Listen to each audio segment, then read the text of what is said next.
Hanifa Yusriah Baihaqi tampak seperti remaja pada umumnya. Namun gadis 16 tahun ini merupakan penyandang autisme. Anak sematawayang pasangan Sri Hastuti dan Yunus Baihaqi ini mulai menunjukkan autisme sejak usia 4 tahun.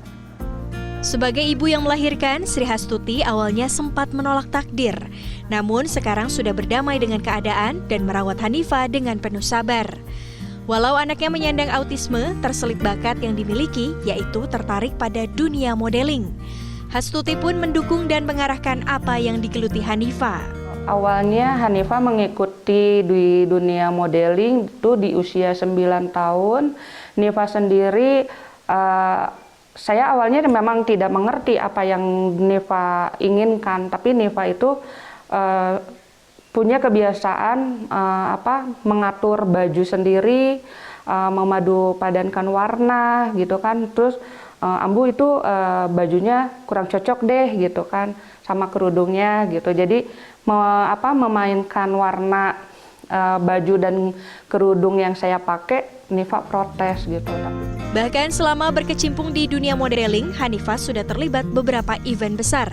Tidak hanya di kota Bandung, tetapi juga Jakarta, Bogor, hingga Jember Fashion Carnaval. Pencapaian terbesarnya adalah saat menjadi model catwalk terbaik dalam Festival Batik Nasional di Jakarta pada 2021 lalu. Kepiawaian Hanifa di dunia modeling semakin matang saat setahun terakhir bergabung ke Sanggar Modeling. Setiap Sabtu dan Minggu, Hanifa semangat berlatih. Ternyata Hanifa tidak hanya tertarik pada dunia modeling, tetapi juga pada musik. Dua alat musik yang diminati yakni biola dan keyboard. Kalau Hanifa sendiri, karena Hanifa memang sukanya di musik, jadi aku tidak pernah memaksakan Hanifa untuk masuk ke SMA atau ke sekolah yang memang di akademik, karena aku sadar sendiri Hanifa mempunyai kekurangan dan kelebihannya.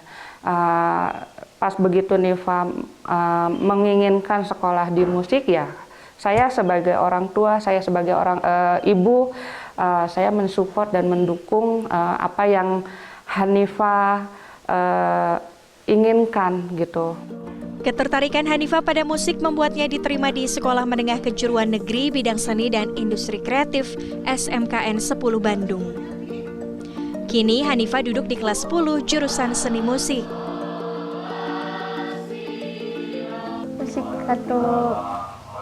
Musik satu. Di mana sekolahnya? Deket. Dekat dari rumah. Tiap hari diantar sama siapa? Mama. Seneng nggak sekolah di musik satu? Senang. Banyak teman. Belajar apa aja? Musik. Musik apa yang bisa? Biola. Terus? Piano dan keyboard. SMKN 10 Bandung memiliki kuota 3% untuk jalur afirmasi anak berkebutuhan khusus. Kini hanya ada satu peserta didik penyandang disabilitas di sekolah ini, yaitu Hanifa. Meski menyandang autisme, dalam aktivitas sehari-hari, Hanifa diperlakukan seperti anak-anak normal seusianya. Hal ini semata-mata agar Hanifa kelak bisa mandiri. Di sekolah pun, Hanifa tak kesulitan berbaur dengan teman-teman sebayanya. Saat ini Hanifa masih belum bisa membaca dan menulis, namun Hanifa memiliki daya ingat yang kuat. Hal itulah yang membuat sekolah memiliki standar yang berbeda soal penilaian terhadap Hanifa. Meski tak ada guru khusus bagi siswa penyandang disabilitas di sekolah inklusi ini, guru dan staf sekolah dengan cermat mendampingi proses belajar Hanifa. Untuk Hanifa dan peserta didik ABK lainnya, syukur alhamdulillah mereka tidak ada hambatan dalam beradaptasi, berteman dengan peserta didik yang bukan disabilitas. Dan anak-anak yang non-difabel juga, mereka menerima dengan begitu sangat ramah dan tidak ada istilah mungkin perundungan atau bullying. Dosen Psikologi Universitas Islam Bandung, Andita Nurul menjelaskan, terdapat 4 jenis penyandang disabilitas, yaitu fisik, sensorik, mental, dan intelektual.